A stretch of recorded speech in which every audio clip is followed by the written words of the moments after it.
दोस्तों, इस टैलेंट नगरी के माध्यम से हम जवाहरलाल पाल व साथी एक दूसरी विकास गीत प्रस्तुत करते हैं।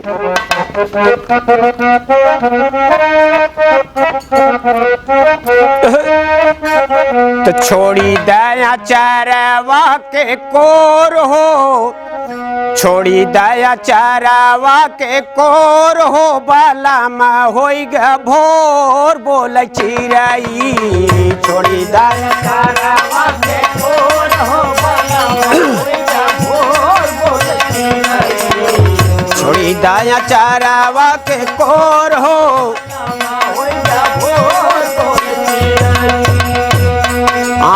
भोर बोल चिरई हो, भोर बोल चिरई, आचर के भोर बोल चिरई। छोड़ी दया चरवा के कोर हो, बालामा होइगा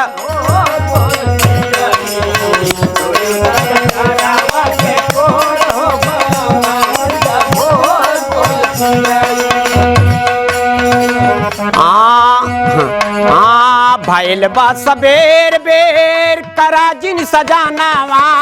भइल बा सबेर बेर करा जिन सजानावा। भइल बा सबेर बेर करा जिन सजानावा।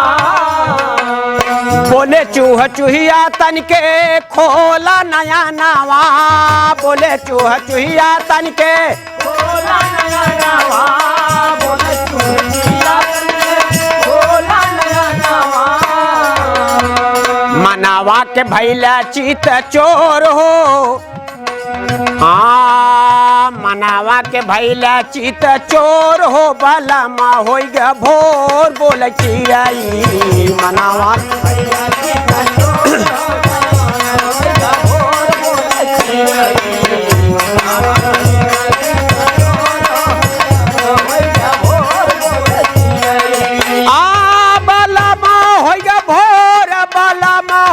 भोर हो, बालामा होई ग भोर बोल चिरई।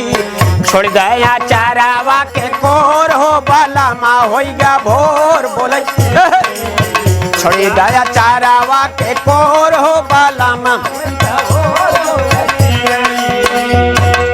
दोस्तों, एक प्यारी अपने पिया से कहा तो, पिया किसानी चल कर आप उठ जा पलंगिया से अंगिया जिन तोरा। उठ जा पलंगिया से तोरा। उठ जा पलंगिया से अंगिया तोरा। छुपी गए चंदा सूरज कहले ओ जरारा। छुपी गए चंदा सूरज चंदा सूरज कहले ओ जरारा। अरे लीलोरा तन के हो देखा तन के होई गया जरूर हो, बालामा होई ग भोर बोल चिरई।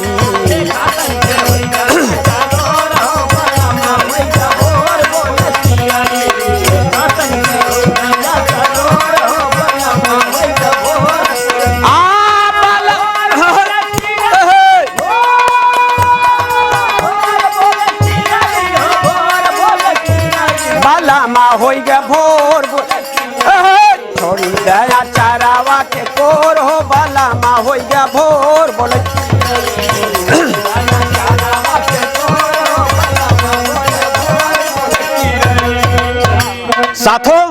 साथी तीसरी लाइन में क्या कवि कहता है लिख करके। छोड़ी दया चरवा जीनी करा मन मानी। छोड़ी दया चरवा जीनी करा मन मानी।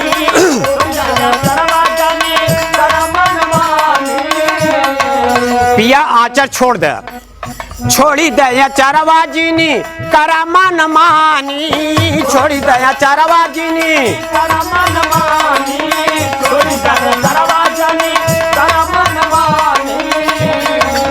रानी आदतिया के गाइन पहचानी। रानी आदतिया के पहचानी।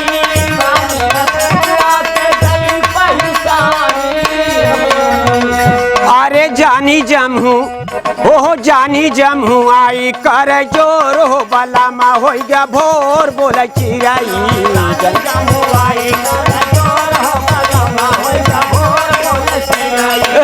जानी जमुआई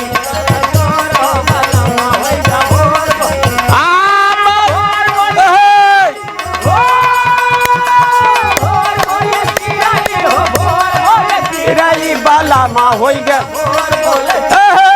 जानी जमुआई कर जोर हो बाला मा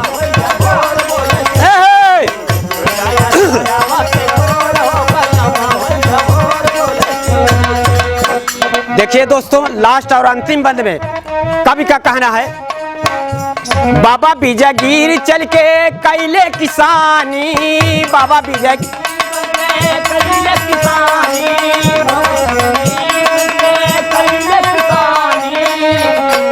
बाबा बीजागीर चल के कैले किसानी बाबा बीजागीर चल के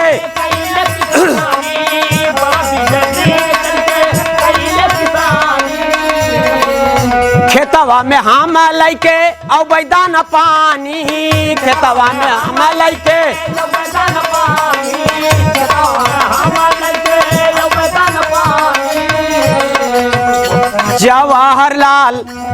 जवाहरलाल गाँव दिल चोर हो बला मा हो गया भोर बोल चिराई